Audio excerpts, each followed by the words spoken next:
눈부시게 발전하는 과학기술. 우리의 일상도 빠르게 변하고 있습니다. 첨단 정보화 시대를 지키는 온라인 입법 세상. TV국민청원 입법 입법 로그인. 로그인. 안녕하세요, 조우종입니다. 안녕하세요. 변호사 손정혜입니다. 변호사님 혹시 AI에 대해서 좀 아시나요? AI요? 잘 알죠? 잘 알아요?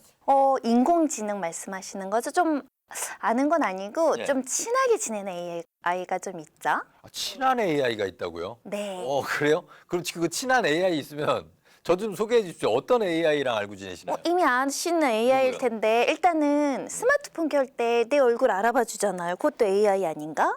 그리고 예. 우리 집에 열심히 저 대신 청소하고 있는 로봇 청소기 있거든요. 그 친구도 AI예요? 네, 걔도 AI 아닐까요? 네. 그렇구나. 그러니까 스마트폰에도 있고 청소기에도 있고 정말 다양하게 AI하고 친하게 지내고 계신데 저도 AI하고 가끔 대화를 하는 편입니다. 안녕, 지금 몇 시지? 이렇게 물어보면 네, 얘기해주고 맞아요. 마포까지 가줄래? 하면 걔도 AI인가요? 맞죠, 네. 그쵸, 내비게이션에. 인공지능. 그러면 얘기해주는, 그리고 뭐 휴대폰을 좀 만질 수가 없을 때 목소리만으로도 다 명령을 또 이행해주는 그런 유용한 아주 친구들이 있죠. 사실 이제 AI가 보편화되어서 많은 기능들이 있는데 그게 AI인지 잘 모르시는 분들도 좀 있는 것 같아요. 제가 그러네요, 지금. 네, 예를 들면 동영상이나 음악 스트리밍 사이트에서 내가 좋아하는 작품들, 음악들만 골라주는 거 있잖아요. 네. 그것도 AI 기능입니다. 단순히 오늘의 추천작이고인가? 뭐 그런가라고 생각하실 수 있지만 네. 나의 취향을 분석해서 공부해서 새로운 판단까지 내리는 AI 기술이라고 해요.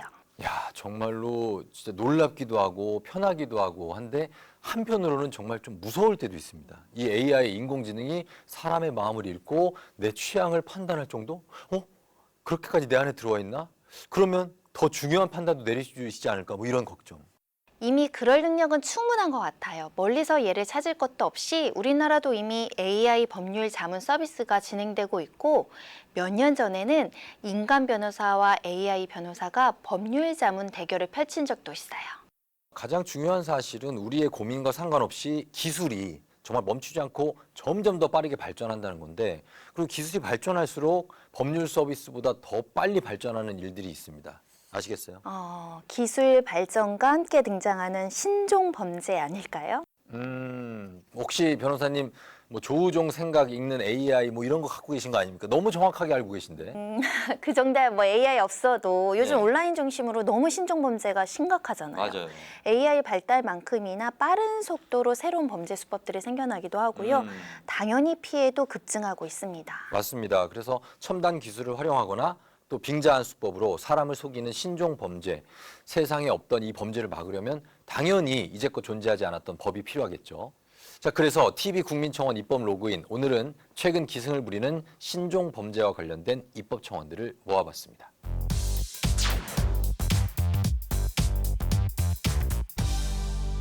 첫 번째 주제, 사랑이 죄인가요? 변호사님, 이 사랑이 죄가 될 수가 있는 건가요? 사랑 자체는 너무 아름답죠. 죄가 될 수는 없는데 사랑을 핑계로 삼거나 사랑을 가장하거나 심지어 사랑을 착각하고 저지른 범죄는 무척 많죠. 역시 그 변호사님이 또 사랑도 아시고 범죄도 잘 아시기 때문에 이 관계를 명확하게 알고 계시는데, 이 명확한 정의와 함께 오늘의 첫 번째 주제까지 이미 짚어주셨습니다. 바로 사랑으로 가장한 신종 사기 범죄에 관한 청원입니다. 로맨스 스캠을 처벌할 법을 만들어주세요. 보이스피싱과 유사한 사기임에도 불구하고 아무런 법안이 마련되지 않은 범죄가 있습니다. 로맨스 스캠 사기꾼들은 피해자에게 접근한 후 허위 정보를 유포하여 사기꾼을 믿게 만들고 피해자가 스스로 돈을 이체하도록 만듭니다. 하지만 피해 사실을 깨닫고 경찰 기관과 금융기관에 신고한 후 구제 신청을 해도 로맨스 스캠에 대한 법안이 없어서 피해 구제가 되지 않습니다. 게다가 사기꾼은 외국인인 경우가 많아서 수사가 중단되거나 흐지부지 되는 경우가 대부분입니다. 저도 로맨스 스캠 피해자입니다. 이 신종 사기에 대한 법안이 없다는 현실에 피해자로서 좌절감과 절망감을 느낍니다. 부디 이 청원을 읽어주시고 많이 동의해 주셔서 로맨스 스캠 관련 법안을 만들어 피해자들을 구제해 주십시오. 변호사님, 이 청원인은 로맨스 스캠이라는 범죄가 보이스피싱하고 비슷하면서도 또 다르다고 했는데, 로맨스 스캠 많이 들어봤는데 정확히 어떤 범죄인지 모르겠어요. 다른 사람을 사칭해서 상대를 속인다는 점은 보이스피싱과 유사하지만 보이스피싱은 본래 이제 뭐 경찰이다, 뭐 금감원이다, 뭐 납치범이다, 범죄에 연루됐다 이렇게 속이는 경우가 많잖아요. 그렇죠. 주로 피해자에게 뭐 이렇게 협박 아니면 뭐 겁을 줄 수 있는 그런 상황을 만들어야 되니까요. 근데 뭐 당신의 통장이 위험합니다라든지 뭐 안녕하십니까 뭐 검찰 수사관 조우종입니다. 뭐 이렇게 하시든지 뭐 이런 거 아니면 당신의 지금 자녀를 저희가 데리고 있습니다. 막 이런 정말 무서운 말로 속여서 한 번에 목돈을 뜯어내잖아요. 바로 그 부분이 차이가 나는 겁니다. 대부분 보이스피싱은 두려움, 공포를 이용하잖아요.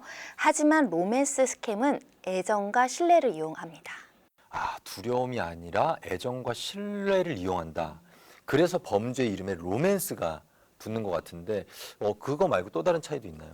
또 다른 차이점은 보이스피싱이 짧은 시간 안에 목적을 달성한다라고 한다면 로맨스 스캠은 피해자의 마음을 얻어야 되잖아요. 그렇죠. 그래서 일정 기간 관계를 유지해야 된다는 점이 다릅니다. 그 보이스피싱은 주로 전화 통화로 진행이 되잖아요. 그래서 뭐 목소리를 이용해서 사람을 낚다 뭐 이런 뜻으로 보이스피싱이라고 부르는데 로맨스 스캠은 또 어떤 수법의 차이가 있을까요? 네, 로맨스 스캠도 이름 그대로 수법이에요. 로맨스를 가장한 사기인데 네. 다만 일반 로맨스와 달리 비대면으로 관계를 맺는다는 건데요. 범죄자들이 주로 SNS를 통해서 접근하고 신뢰를 쌓고 또 애인 행사까지 하고 또 결혼하자, 뭐 결혼 등을 핑계로 돈을 갈취하는데요. 실제 사례 소개해드리겠습니다. 인천에 거주하고 있는 30대 여성 A씨는 지난해 3월 외국인과 대화할 수 있는 채팅 앱을 통해 중국 국적의 한 남성을 만났습니다. 해당 남성은 자신의 사진까지 보여주고 미국에서 보석업자로 일하고 있다며 A씨에게 호감을 표시했는데요. 무려 2달 동안 영어로 대화하며 친밀감이 형성된 어느 날 남성은 사업 자금을 빌려달라고 요구했고 피해자는 3천만 원이 넘는 돈을 송금했습니다. 남성의 사진과 신상 정보가 모두 거짓이었다는 것을 알아챘을 때는 이미 상대가 자취를 감춘 뒤였고 피의자 특정이 어려워 경찰 수사도 반년 가까이 멈춰 있다고 하소연하고 있습니다. 이처럼 온라인상에서 사랑을 가장한 신종 사기, 로맨스 스캠 범죄가 급증하고 있습니다. 국가정보원 국제범죄정보센터에 따르면 지난 2021년 1월부터 11월까지 111 콜센터에 접수된 로맨스 스캠 피해 건수는 28건으로 전년에 비해 3배 이상 늘었고 같은 기간 피해액 역시 20억 7천만 원으로 전년보다 5배 넘게 증가했습니다. 특히 전문가들은 신종 코로나19 영향으로 고립되고 외로운 사람이 늘어나고 비대면 채팅 앱이나 데이팅 앱의 사용 시간이 증가한 것도 로맨스 스캠 범죄가 급증한 배경으로 지목하고 있습니다. 아무튼 간에 이렇게 누구나 이렇게 사랑에 빠지게 되면 판단력이 잠시 흐려지거나 아니면 이성보다는 이제 감정에 따라서 행동을 하게 되는데 그렇게 사실은 지극히 인간다운 본성이에요. 네. 이걸 악용을 하다니 정말 치밀한 범죄라는 생각이 듭니다. 네, 더 심각한 것은 로맨스 스캠이 보이스피싱 등 전화금융 사기보다도 피해 구제가 훨씬 까다롭다는 점입니다. 아, 이 보이스피싱이나 로맨스 스캠이나 다 같은 사기 성향인데 피해 구제에서 차이가 나는 이유는 뭔가요? 왜냐하면 이런 사기를 당했다라고 하면 피해 구제가 굉장히 중요하잖아요. 빨리 네. 돈을 찾아야 되는데 그렇죠. 피해 발생 직후 이제 신고를 해야 되는데 그래야 범죄에 사용된 계좌를 막거나 돈을 찾을 수 있는 조치를 할 수 있거든요. 근데 일단 범인이 돈을 찾아가지 못하게 묶어두는 모양이군요. 그러면 로맨스 스캠 피해액도 그렇게 보호받을 수 없나요? 일단 로맨스 스캠 범죄 같은 경우는 초기 대응이 어렵다 이렇게 말씀드릴 수 있는데 그러니까 빌려준 돈을 제때 받지 못한다고 하더라도 심지어 연락이 끊겨도 이 피해자는 아직 사랑하는 거. 그렇지. 연애 감정이 남아 왜 이렇게 있으니까 연락이 무슨 안 되지? 사정이 있을 거야라고 기다리다가 결국 늦게 고소를 하게 되고요. 맞아요. 그러다 보면 피해 금액이 늘어나거나 피해를 회수하지 못하는 경우가 있습니다. 자, 그렇다고 아무리 어렵다고 해도 범죄자가 활개치고 다니도록 방치할 수는 없겠죠. 청원의 주제처럼 신종사기 로맨스 스캠 가해자를 적발하고 그리고 피해자를 구제할 수 있는 법률 제정 기대하겠습니다.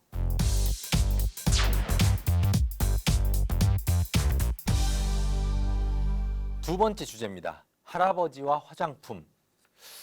야, 요거 할아버지가 뭐 화장품 사실 수 있죠. 뭐 네. 선크림이라든지. 뭐 본인을 위한 게 아니라 뭐 손녀에게 선물한다. 뭐 이런 할아버지와 화장품 뭐 그럴 수 있잖아요. 그런데 신종사기 이야기하고 있잖아요. 그래서 더 불안하게 느껴지는 제목입니다. 예. 어떤 범죄인지 청원 내용 소개해드리겠습니다. 노인들을 속여 노후를 망가뜨리는 유사수신 범죄자에게 무거운 처벌이 가능하도록 법을 마련해 주세요. 순진하게만 살아온 노인입니다. 제가 있다면 목돈을 벌 수 있다는 말에 현혹된 것뿐입니다. 제가 당한 수법은 이러했습니다. 사기꾼들은 저에게 억 단위의 화장품을 매입게 한 후 자신들이 책임지고 판매하여 매월 그 수익을 저에게 지급하고 5개월 후에는 원금은 입금해 준다고 약속했습니다. 그러나 실제로 판매금은커녕 화장품을 대량으로 구입한 원금마저 사기에 속아 눈뜨고 갈치당한 꼴이 되었습니다. 저 같은 노인은 노후 자금을 잃고 파산 상태에 이르렀고 어렵게 마련한 창업 자금을 잃은 청년도 많다고 합니다. 가정과 사회를 파탄시키는 범죄입니다. 이에 입법 청원 드립니다. 유사수신 사기를 엄벌에 처할 수 있도록 법을 만들어 주십시오. 이것도 참 심각합니다. 이 노인층을 노린 유사수신 범죄 엄벌을 할 수 있도록 법을 강화해달라는 청원인데 변호사님이 우선 유사수신 범죄라는 용어도 낯설고 모르시는 분들 많아요. 역시 신종 범죄인데 어떤 뜻입니까? 유사수신이라는 것은 이제 법에 따른 뭐 인허가나 이런 걸 받지 않고 등록해야 되는데 등록하지 않고 이런 회사가 불특정 다수로부터 이제 돈을 받거나 투자를 받는 행위를 말합니다. 네. 쉽게 말하면 투자하면 엄청난 수익을 주겠다 이렇게 속이는 거죠. 그래요. 그러면 변호사님, 유사수신 범죄를 처벌하는 법이 있긴 한 거죠? 네, 물론입니다. 우리나라가 이미 2010년부터 유사수신 행위를 규제하는 법률을 시행하고 있습니다. 직접 투자금을 모아서 유사수신 행위를 한 사람은 5년 이하의 징역 또는 5천만 원 이하의 벌금에 처해지고요. 유사수신 행위를 하기 위해 광고를 한 사람은 2년 이하의 징역 또는 2천만 원 이하의 벌금형에 처해지도록 되어 있습니다. 그렇군요. 그런데 방금 소개해 주신 이 사례는 상당히 고전적인 수법이에요. 보니까 분명히 이런 식으로 속였겠죠. 우리가 뭐 엄청나게 좋은 화장품을 개발했다. 막 어려운 말 쓰면서 미국 FDA 승인 뭐 어쩌고 미국의 상원의원에서 그렇게 해서 이미 유명 배우들이 다 사용하고 있는 제품인데 여기 지금 투자하시면 어머님, 아버님 여기 투자하시면 지금 이익이 어마어마하게 배당이 가요. 배국 피부 이쁜 뭐 연예인 된다 뭐 이렇게 그렇죠. 하시면 그래서 안 뭐 될까요? 사돈의 팔촌까지 다 이거 그냥 뭐 돼요. 그런데 최근에는 훨씬 다양한 수법으로 더 많은 사람에게 더 큰 피해를 입히는 유사수신 행위가 많다고 합니다. 노인층을 주로 노리는 유사수신 중 가장 흔한 방식이 바로 가상화폐 사기입니다. 디지털 기술에 익숙하지 않은 노인들을 상대로 자체 발행한 가상화폐가 거래소에 상장되면 큰 돈을 벌 수 있다고 속여서 투자금을 챙기는 수법인데요. 올해 초 부산경찰청이 검거한 유사수신 범죄자들의 경우 2020년 1월부터 지난해 8월까지 1년 7개월간 부산과 대구 지역에 투자회사를 설립해 코인과 전자복권 사업에 투자하면 투자금의 1%를 90회에 걸쳐 지급하겠다고 속여 2,600여 명으로부터 총 552억 원 상당의 투자금을 받아 챙긴 것으로 알려졌습니다. 하지만 이들이 약속한 투자 수익은 실제로 발생하지 않았고 신규 투자금을 기존 투자자에게 배당금으로 지급하는 이른바 돌려막기 수법으로 장기간 피해자들을 속였는데요. 피해자 중에는 가족과 지인에게 투자를 권유했다가 큰 피해를 보자 극단적인 선택을 한 경우도 있었다고 합니다. 경찰은 부산 등지에서 노인을 대상으로 코인 투자 설명회가 열리고 있다는 첩보를 입수하고 해당 사무실을 압수수색해 검거에 성공했다고 합니다. 변호사님, 이제는 뭐 화장품이나 치약 이런 게 아닌 가상화폐를 파는 유사수신이 등장하네요. 등장한 정도가 아니라 성행하고 있다라고 말해야 될 것 같은데요. 네. 뭐 화장품, 치약과는 달리 그 피해액도 순식간에 눈덩이처럼 불어납니다. 그러니까요. 아까 500억이 넘는 액수가 나온다고 하는데 근데 기존 법령의 처벌이 좀 너무 약하다는 입법 청원이 나올 만도 합니다. 이게 5년 이하의 징역, 5천만 원 이하의 벌금형. 이거는 사실 뭐 충분히 각오해 하고서 더 큰 액수, 막 500억 갈취할 수 있잖아요. 네, 처벌 수위를 높이는 것이 분명 범죄율을 낮추는 데 도움이 되겠지만 그렇다고 날마다 새로운 수법으로 변신하는 미래 유사수신 범죄까지 막을 수 있다고 장담은 못하거든요. 예. 그래서 최근 국회에서도 유사수신 행위의 금전뿐 아니라 가상자산 조달도 포함하는 내용을 담은 유사수신 규제법 개정안이 발의됐습니다. 제가 이번에 발의한 유사수신 행위의 규제에 관한 법률은 최근 그 가상자산 투자자들에게 큰 피해를 야기한 테라 루나 코인 사태가 재발하지 않도록 가상자산도 유사수신 행위법의 규제 대상으로 포함시켜서 처벌하자는 내용입니다. 근데 이제 유사수신행위법에는 금전을 수신한 경우로 한정을 하고 있기 때문에 이 금전의 범위를 더 넘어서 가상자산이라든지 현물의 경우에도 피해자가 양산이 될 수 있기 때문에 처벌 규정 공백으로 인해서 피해자가 양산되지 않도록 최소한의 안전장치를 보완해 두어야 하는 차원에서 이번 개정안을 마련하게 되었습니다. 자, 이 개정안이 통과돼서 시행된다면 가상자산을 미끼로 한 유사수신 행위까지 규제할 수가 있겠군요. 그럼 이렇게 국회에서 좋은 법이 마련되는 것 물론 중요하지만 결국은 민관, 남녀노소 할 것 없이 모두가 이거는 사실 좀 정신을 바짝 차리고 돈과 관련해서 너무 달콤한 유혹일수록 좀 꼼꼼히 체크하는 자기방어 시스템이 중요하겠네요. 특히 사회적 약자들이 범죄에 노출되지 않도록 실질적인 사회 안전망이 마련돼야 할 것 같습니다.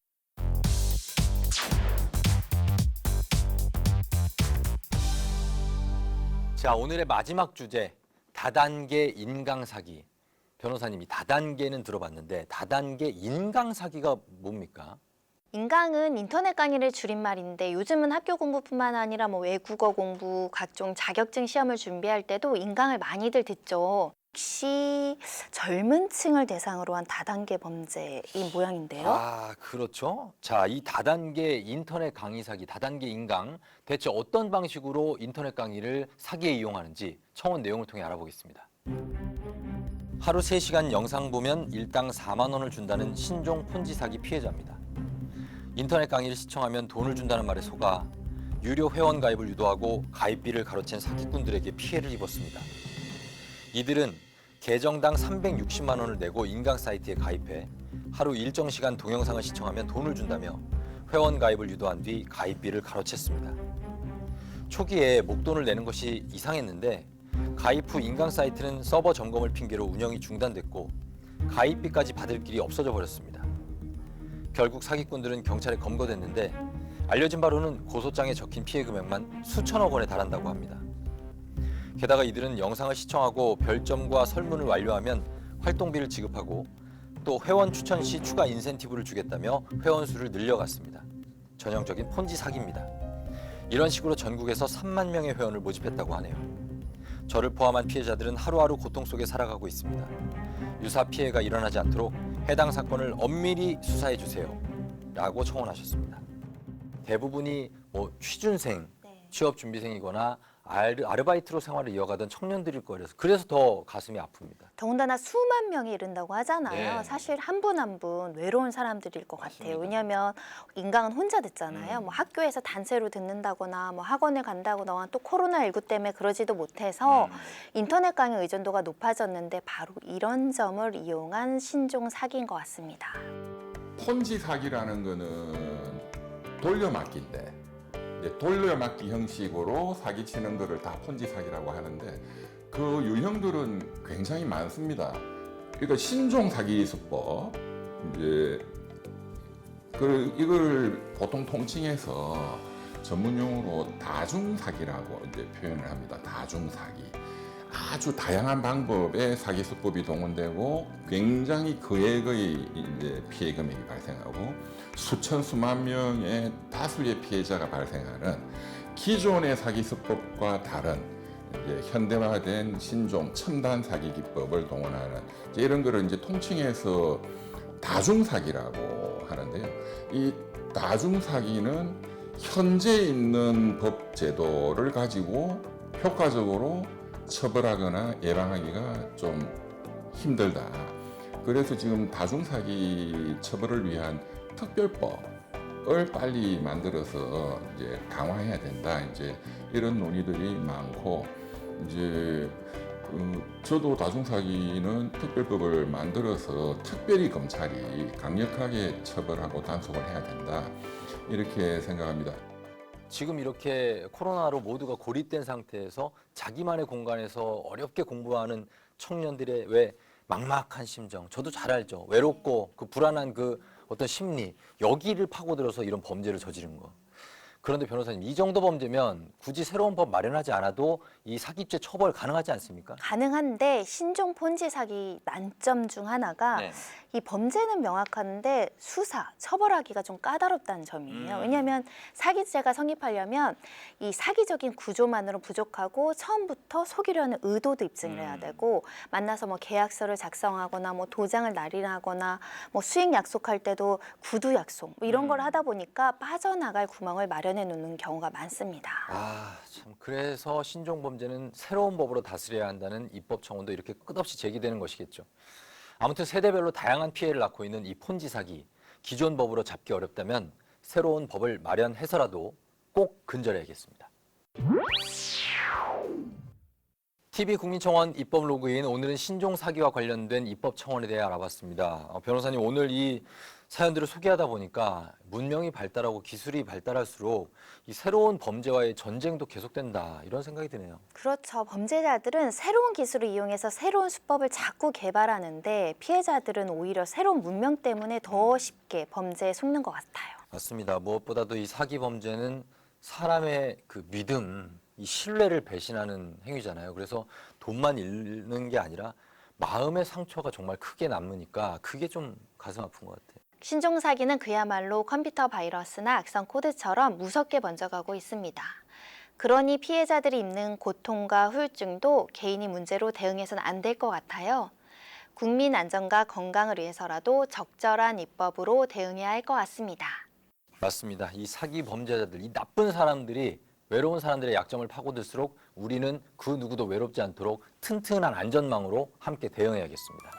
자, 오늘 저희가 준비한 내용은 여기까지입니다. 여러분 잊지 마세요. 신종 사기에 맞설 첨단 아이디어가 떠오르면 언제나 입법 로그인!